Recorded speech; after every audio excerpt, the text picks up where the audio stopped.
Belagavi district Khanapur के ये आदमी रेलवे स्टेशन पे फ्रूट्स बेचने से शुरुआत करके आज इनकी वजह से ही इंडिया में लीगल डॉक्यूमेंट्स और स्टैंप जैसे चीजें डिजिटल हो गए और इनके लाइफ पे एक वेब सीरीज भी बनी है। मैं बात कर रहा हूँ अब्दुल करीम तेलगी की, जो स्टैंप पेपर्स का मिसयूज करके 30,000 करोड़ से भी ज्यादा का स्कैम कर रहे हैं इंडिया के साथ। This is episode 21 of the untold base. Abdul Telgi 1961 में खानापुर के एक गरीब फैमिली में पैदा होते हैं। कुछ सालों के बाद इनके पिता की मौत हो जाती है और उस टाइम से ही अब्दुल रेलवे स्टेशन पे काम करके अपना घर और एजुकेशन दोनों संभालते रहते हैं। बहुत सारे स्ट्रगल्स के साथ अपनी स्कूलिंग खत्म करके हायर स्टडीज के लिए मुंबई आते हैं। 1980s में ये कुछ सऊदी जाते हैं as a housekeeping worker. वहाँ पे 7 साल रह के इनको सब समझ में आ जाता है कि इंटरनेशनल सिस्टम्स, लीगल डॉक्यूमेंटेशंस कैसे चलते हैं। 1988 में इंडिया वापिस आके अपना खुद का ट्रैवल एजेंसी खोलते हैं, जिसमें ये गल्फ कंट्रीज जाने वाले वर्कर्स को लेके डुप्लीकेट डॉक्यूमेंट्स पर उनको वहाँ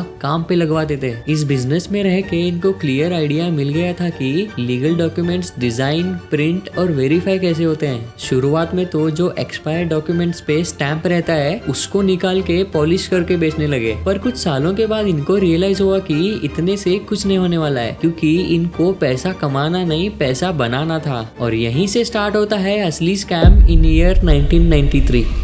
बहुत सारी रिसर्च और प्लानिंग करके नासिक के इंडियन सिक्योरिटी प्रेस के ऑफिशियल्स को पैसे देके खरीदा, क्योंकि इंडिया के सारे लीगल डॉक्यूमेंट्स यहीं पे प्रिंट होते थे। उन ऑफिशियल्स की मदद से प्रिंटिंग इक्विपमेंट्स ऑक्शन में खरीदा और वो मशीन से फेक बट असली दिखने वाला स्टैम्प पेपर रेडी किया और 300 से भी ज्यादा अपने एजेंट्स को देके पूरे इंडिया में सर्कुलेट करवाया। और कुछ ही महीनों में अब्दुल तेलगी ने लिटरली पैसों का पहाड़ ही खड़ा किया। पॉलिटिशियन से लेके हवालदार तक को हर महीने एक अमाउंट जाता था। और वो टाइम पे अब्दुल के ऑफिसेस कर्नाटका, महाराष्ट्र, गुजरात, आंध्र प्रदेश और दिल्ली में भी थे। एक टाइम ऐसा था कि ये लोग हफ्ते में 500 करोड़ से भी ज्यादा के स्टैम्प पेपर्स प्रिंट करते थे। और फिर एक रात अब्दुल ईगो में आके ऐसा कुछ करते हैं जिससे पूरी स्टेट की नजर इन पे पड़ती है। डांस बार में लड़की के ऊपर 2 करोड़ से भी ज्यादा का कैश उड़ाते हैं एक ही रात में। और यहीं से इनका बुरा वक्त शुरू हुआ। बहुत बार जेल जाके पैसे खिलाने के बाद भी एट लास्ट 2004 में कोर्ट इनको 30 साल की सजा देती है और 10 साल के बाद मतलब 2017 में अब्दुल करीम तेलगी की मौत हो जाती है। और इसी स्कैम की वजह से गवर्नमेंट ऑफ इंडिया ने डिसीजन लिया कि लीगल डॉक्यूमेंट्स को डिजिटल करते हैं, ताकि ऐसे स्कैम्स ना हो